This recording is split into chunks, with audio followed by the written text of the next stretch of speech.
Hello दोस्तों, स्वागत है आपका जी के विद अजीम यूट्यूब चैनल में। दोस्तों, आज का जो हमारा टॉपिक है वो है रेडियो एक्टिविटी से संबंधित महत्वपूर्ण प्रश्न।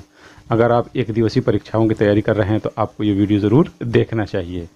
तो करते हैं शुरू। कुल मैंने इसमें करीब 40 क्वेश्चन लिए हैं जो महत्वपूर्ण हैं। आसान से लेके टेढ़े वाले क्वेश्चन भी मैंने इसमें लिए हुए हैं।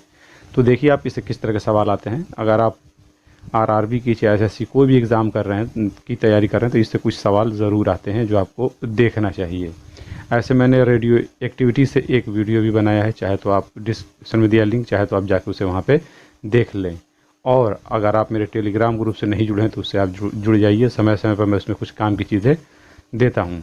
सब पहला सवाल है, रेडियो एक्टिविटी की खोज किसने की थी? Madam Curie, Dalton, Henry Becquerel, William Roentgen. इसका ऑप्शन जो होगा सी सही होगा, हेनरी बेकुरल। हेनरी बेकुरल ने पोटेशियम व यूरेनियम सल्फेट के अध्ययन के दौरान उन्होंने देखा कि कुछ जो फोटोग्राफ प्लेटें हैं वो पड़ जाती हैं काली। तब उन्होंने ये पुष्टि किया कि यूरेनियम और पोटेशियम सल्फेट मिक्स जो लवण है यानी साल्ट है, इसी से कोई चीज़ बाहर आ रही है। फिर उन्होंने बाद में देखा कि यूरेनियम के हर एक यौगिक से इस तरह की घटना हो रही है और स्वयं यूरेनियम द्वारा भी ये घटना हो रही है। इस तरह से रेडियो एक्टिविटी की खोज हुई। रेडियो एक्टिविटी की खोज कब हुई थी? 1950, 1896, 1905, 1932। इसका ऑप्शन बी सही होगा, 1896 में ये खोज हुई थी। मैडम क्यूरी ने किन तत्वों की खोज की थी? रेडियम, पोलोनियम, यूरेनियम, ए और बी दोनों। इसका ऑप्शन डी सही होगा, ए और बी दोनों। मैडम क्यूरी ने क्या किया था? रेडियम और पोलोनियम दोनों की खोज उन्होंने किया था पिच ब्लेंड द्वारा। ठीक है, यूरेनियम के अयस्क पिच ब्लेंड से इसको निकाला था। यह उस ज़माने में मिलता था ऑस्ट्रिया में, और ऑस्ट्रिया में कोलतार में ये प्राप्त होता था, इसका नाम पिच ब्लेंड पड़ा। उससे इन्होंने दोनों तत्वों की खोज की थी। बाद में इनको इसका नोबेल पुरस्कार भी इनको मिला 1902 में। 1902 में इनको इनका नोबेल पुरस्कार भी मिला था मैरी क्यूरी को, जबकि हेनरी बेकुरल को 1903 में नोबेल पुरस्कार मिला था रेडियो एक्टिविटी की खोज करने के लिए। बेकुरल किरणें किनको कहते हैं? अल्फ़ा, बीटा, गामा, सभी को कहते हैं। अल्फ़ा, बीटा, गामा, इन सम्मिलित रूप से इसको हम लोग जो फोटोग्राफिक प्लेट को कर देती हैं काला, इनको हम लोग कहते क्या हैं? बेकुरल किरणें। इन्हीं के नाम पे पड़ गया। सर्वाधिक भारी कण है। सर्वाधिक भारी कण कौन सा है? तो alpha, beta, gamma, proton. Alpha सर्वाधिक भारी कण है। तो ये सबसे सर्वाधिक भारी कण है। कौन? अल्फ़ा कण। कभी भी अगर पूछे एग्जाम में तो हम क्या कहेंगे कि अल्फ़ा कण सर्वाधिक भारी कण है। सबसे अधिक गैसों को आयनित करने वाला कण कौन सा है? गामा, अल्फ़ा, बीटा, अल्फ़ा कण। अल्फ़ा कण गैसों को सर्वाधिक जो है करता है आयनित, और सबसे कम गामा किरण। में कौन विद्युत चुंबकीय क्षेत्रों में विक्षेपित नहीं होती है? गामा किरण, गामा, बीटा, अल्फ़ा, प्रोटॉन। इसका ऑप्शन जो है ए सही है, गामा किरण। गामा किरण विक्षेपित नहीं होती है, सीधा निकल जाती है। अल्फ़ा कण होते हैं हीलियम के नाभिक, धनावेशित, उदासीन, ए और बी दोनों। ए और बी दोनों अल्फ़ा कण जो होते हैं वो हीलियम के नाभिक होते हैं और ये धनावेशित होते हैं, इसीलिए सबसे भारी कण भी है। ठीक है, और ये हीलियम के नाभिक यानी हीलियम से इलेक्ट्रॉन को हटा दिया जाए तो बचेगा क्या? तो अल्फ़ा कण बचेगा। तो यह द्विआयनित होते हैं और हीलियम के नाभिक होते हैं और करते हैं गति। तो अल्फ़ा कण इसीलिए सबसे भारी कण भी है। ठीक है, तो इसका ऑप्शन डी सही होगा। बीटा कण होता है ऋणावेशित, धनावेशित, गतिमान इलेक्ट्रॉन, ए और सी दोनों। इसका ऑप्शन डी सही होगा, ए और सी दोनों। यानी बीटा कण जो होता है वो ऋणावेशित भी है और गतिमान भी होता है। ठीक है, और वो गतिमान इलेक्ट्रॉन होता है। क्यों? क्योंकि ये ऐसे होता है, यानी ये होते क्या हैं एक्चुअल पे? इलेक्ट्रॉन ही हैं ये, और गतिमान हैं। सर्वाधिक भेदन क्षमता होती है अल्फ़ा, गामा, बीटा, एक्स किरण। इसका ऑप्शन जो होगा बी का गामा किरण। गामा किरण सर्वाधिक भेदन क्षमता वाला है। ये लगभग 30 सेमी मोटी जो होती है एल्युमिनियम की दीवार को भेदने में सक्षम होता है। ठीक है, धन प्लेट की ओर मुड़ जाता है अल्फ़ा, गामा, बीटा, एक्स किरण, बीटा किरण। बीटा किरण क्यों? क्योंकि बीटा किरण जो होता है वो ऋणावेशित होता है। तो और बीटा कण को ऐसे भी लिखते हैं, ये भी जान लीजिए, ऐसे, ऐसे या ऐसे। तो इसीलिए यह धन प्लेट की ओर मुड़ता है, क्योंकि ये ऋण होता है, इस पे ऋण आवेश होता है। सही होगा, ऋण प्लेट की ओर मुड़ जाता है अल्फा कण, गामा कण, बीटा कण, एक्स किरण। अल्फा कण, अल्फा कण क्या होता है? वो ऋण प्लेट की ओर मुड़ता है, जहाँ ऋण प्लेट होती है, क्योंकि ये धनावेशित होता है। तो धन वाला कहाँ जाएगा? ऋण की तरफ, और ऋण वाला कहाँ जाएगा? धन की तरफ। अल्फा कण पर कितने धन आवेश होते हैं? +2e, +1e, -2e, +1, +2e, +2e electron, 2e आवेश होते हैं, यानी 2 यूनिट का इस पर आवेश होता है। अर्थात ये जो e होता है इलेक्ट्रॉन का आवेश है, तो +2 गुणे इलेक्ट्रॉन का आवेश होता है 1.6, 10 पे -19 गुणा कर देंगे, लगभग जो होता है इस पर आवेश जो होता है इसी के, सो ये 3.2 होता है, 3.2 -19 कूलाम का इन पर आवेश जो होता है इस पर, किस पर? अल्फा कण पर। अल्फा कण का द्रव्यमान कितना होता है? देखिए, इसमें अल्फा कण का द्रव्यमान बहुत इंपॉर्टेंट है, परीक्षा में आया है, दोनों सवाल ये आए, आवेश वाला भी और द्रव्यमान वाला। इसका ऑप्शन जो होगा वो सी सही होगा। 6.64 गुणे 10 पे -27 किलोग्राम अल्फा कण का जो होता है द्रव्यमान होता है। अल्फा कण का जो द्रव्यमान होता है वो प्रोटॉन के द्रव्यमान का ठीक चौगुना होता है, क्योंकि इसके नाभिक में 2 प्रोटॉन और 2 न्यूट्रॉन होते हैं। इसीलिए उनका जब आप वेट जोड़ देंगे तो इतना आ जाएगा 6.64 गुणे 6.64 3 गुणे 10 पे -27 किलोग्राम। ठीक है। अल्फा कण की आयनन की क्षमता एक्स किरण की आयनन क्षमता से कितनी होती है? 100 गुनी, 1000 गुनी, 10 गुनी, 50 गुनी। इसका ऑप्शन बी सही होगा, 1000 गुनी। 1000 गुनी आयनन की क्षमता होती है इसकी गैसों को, जबकि बीटा कण से इसका आयनन की क्षमता 100 गुनी होती है। अगला सवाल, किसी तत्व से अल्फा कण के उत्सर्जन होने पर उसके क्रमांक में कितनी की कमी होती है? 2 की कमी होती है। किसी भी तत्व से अगर अल्फा कण, किसी भी रेडियो एक्टिव की बात हो रही है यहाँ पे, किसी भी रेडियो एक्टिव पदार्थ से अगर अल्फा कण बाहर आता है तो उसके क्रमांक में कितनी की कमी होगी? 2 की कमी होती है। तो इसका ऑप्शन जो होगा वो 16 का ए सही होगा, 2 की कमी होती है। किसी तत्व से अल्फा कण के निकलने पर उसके द्रव्यमान संख्या में कितने की कमी होती है? 1 की, 2 की, 4 की, 3 की। 4 की होती है कमी। मान लीजिए ये अगर ये कोई है, ये इसका क्रमांक, अगर इससे एक अल्फा कण अगर बाहर निकलता है तो ये अल्फा कण होता क्या है? वास्तव में अल्फा कण को हम ऐसे दिखाएं या ऐसे दिखाएं, दोनों बात एक ही है। ठीक है। तो 2 की कमी होती है, यानी यहाँ से z से माइनस क्रमांक में 2 की और द्रव्यमान संख्या में 4 की कमी होती है। यही बेसिक इसका फार्मूला है। अगर 2 निकल जाए तो दूना चौगुना, उस तरह से हम लोग इसको गणना कर लेते हैं। तो ये कमी होती है किसमें? क्रमांक में 2 की, जबकि द्रव्यमान संख्या में 4 की कमी होती है। ठीक है। अगला सवाल, बीटा कण के उत्सर्जन से क्रमांक में ... होती है 1 की कमी, 2 की वृद्धि, 1 की वृद्धि, 2 की कमी, 4 की कमी। इसका ऑप्शन जो होगा वो बी सही होगा, 1 की वृद्धि होती है क्रमांक में। क्रमांक के साथ क्या होता है? मान लीजिए ये कोई कण है, इसका ये हो गया क्रमांक, ऊपर हो गया द्रव्यमान संख्या। इससे एक अगर बीटा कण निकल जाए तो इसको नया बना जो तत्व है, यहाँ वाई लिखते हैं, इसको वाई लिखते हैं, नया बना हुआ तत्व। अब बीटा कण होता क्या है? तो वास्तव में बीटा कण को हम ऐसे दिखाते हैं।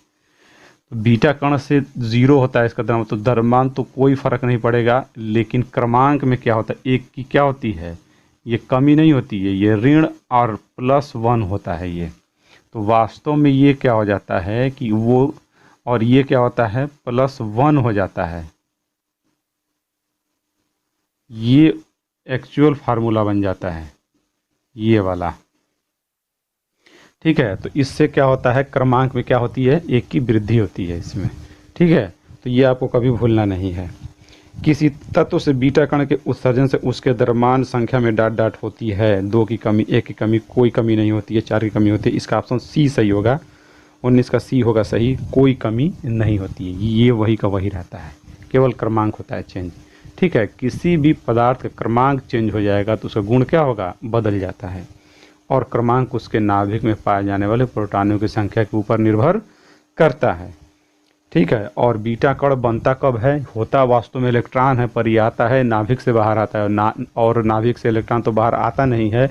तो ये आता कैसे है कि जब एक न्यूट्रॉन बदलता है प्रोटॉन में तो साथ साथ में पाई मेसान भी बाहर आता है, और जब पाई मेसान की क्षति होती है तो एक बीटा कण और एक न्यूट्रॉनो बनता है, और वही बीटा कण बाहर आता है, जिससे न्यूट्रॉन जो है, एक न्यूट्रॉन जब प्रोटॉन में होता है चेंज तो इसके क्रमांक में क्या होता है, परिवर्तन होता है।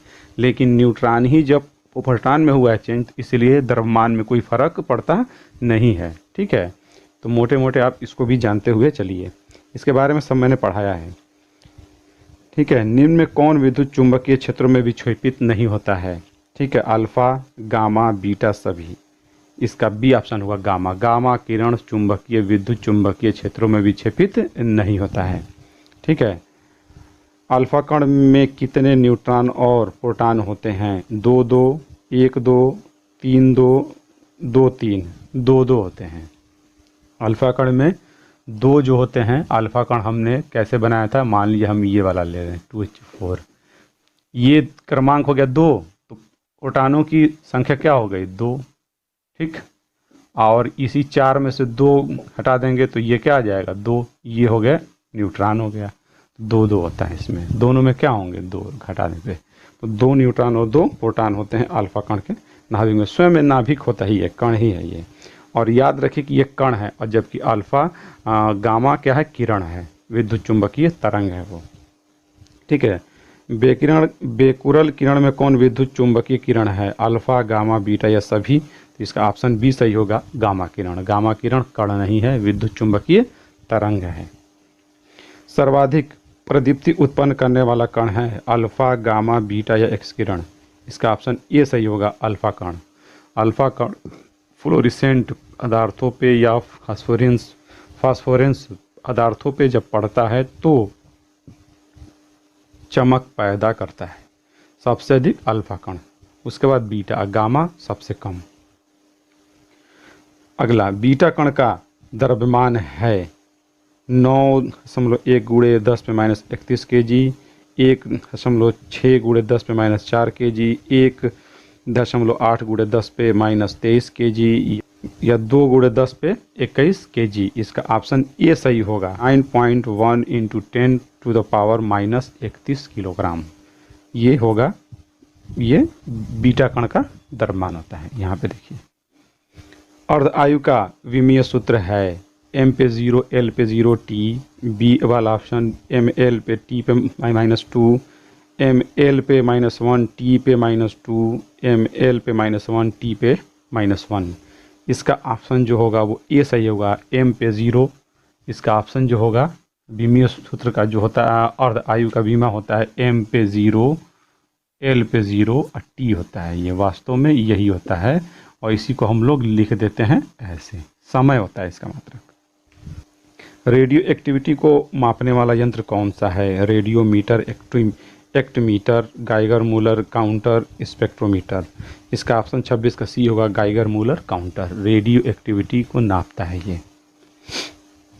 27, निम्न में से कौन रेडियो एक्टिव तत्व है, पोटेशियम, थोरियम, कैल्शियम या जिंक। इसका ऑप्शन बी सही होगा, थोरियम। थोरियम जो है भारत में बहुत मात्रा में मिलने वाला एक रेडियो एक्टिव पदार्थ है। ठीक है, और यूरेनियम मिलता हम लोग के यहाँ बहुत कम है, लेकिन इसका सबसे बड़ा जो खान जो है वो है जादूगोड़ा, झारखंड में यूरेनियम खान है। अल्फा कण के उत्सर्जन से परमाणु क्रमांक बढ़ जाता है, द्रव्यमान संख्या बढ़ जाता है। परमाणु क्रमांक व द्रव्यमान संख्या दोनों बढ़ते हैं, परमाणु क्रमांक व द्रव्यमान संख्या दोनों घट जाते हैं। इसका ऑप्शन डी सही होगा, परमाणु क्रमांक व द्रव्यमान संख्या दोनों घट जाते हैं। ये परीक्षा में आया हुआ सवाल है, बहुत अच्छा सवाल है। निम्न बीटा कण कौन सा है, +E पे 0, -E पे 0, 0N1 या +1 P1। इसका ऑप्शन जो होगा वो बी सही होगा। बीटा कण को वास्तव में हम इस तरह से भी लिखते हैं, यही बीटा कण है, तो इसका ऑप्शन बी सही होगा। अल्फा कण में न्यूट्रॉन की संख्या होती है 0, 1, 2, 4, 2। 2 होती है, वही वाला सवाल था, 2 होती है। ये भी परीक्षा में आया हुआ है। इसका ऑप्शन सी सही होगा। कृत्रिम रेडियो एक्टिविटी की खोज किसने की थी? कृत्रिम रेडियो एक्टिविटी की खोज किसने की थी? Madam Curie, Irene Curie, Pierre Curie या सभी? इन्होंने किया था, आयरीन क्यूरी ने किया था। ये मैडम क्यूरी की पुत्री थी। इन्होंने कृत्रिम रेडियो एक्टिविटी की खोज की थी। इसका ऑप्शन बी सही होगा।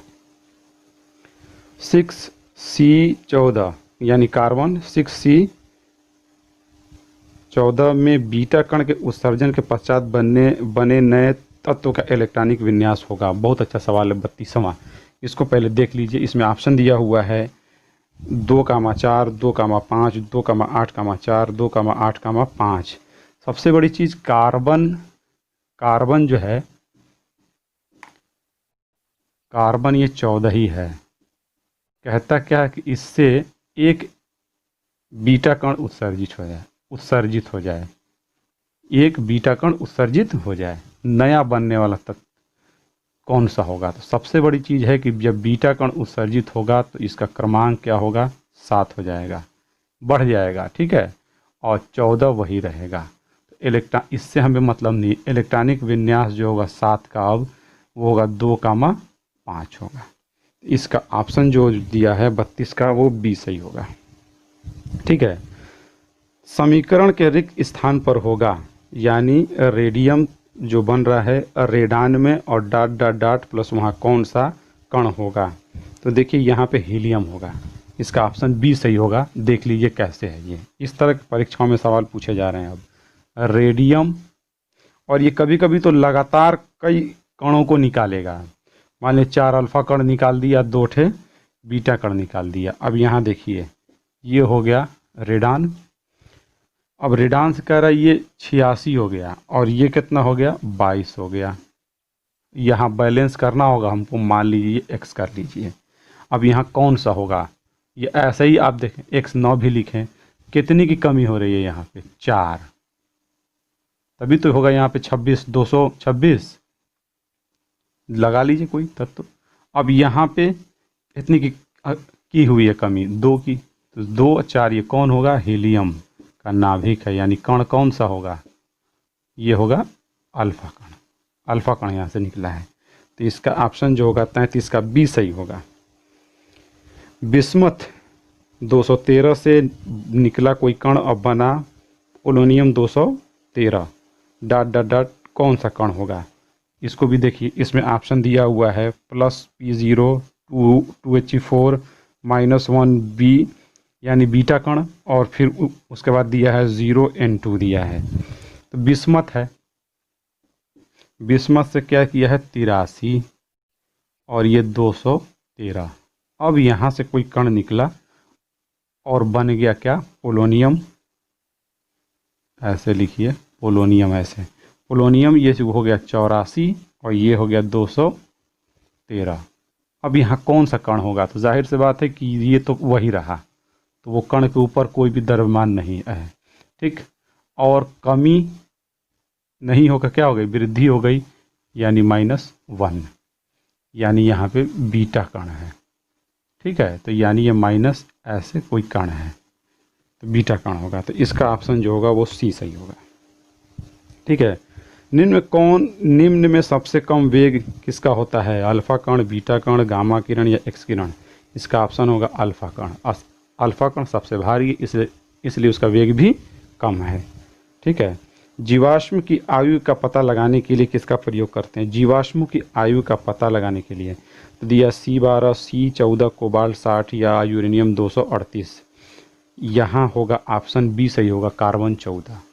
जीवाश्मों का पता लगाने के लिए, उसकी आयु का निर्धारण करने के लिए कार्बन 14 का प्रयोग करते हैं, जबकि चट्टानों की आयु का पता लगाने के लिए यूरेनियम 235 का प्रयोग करते हैं, ठीक है। ये अब भूलिएगा नहीं, चट्टानों की आयु।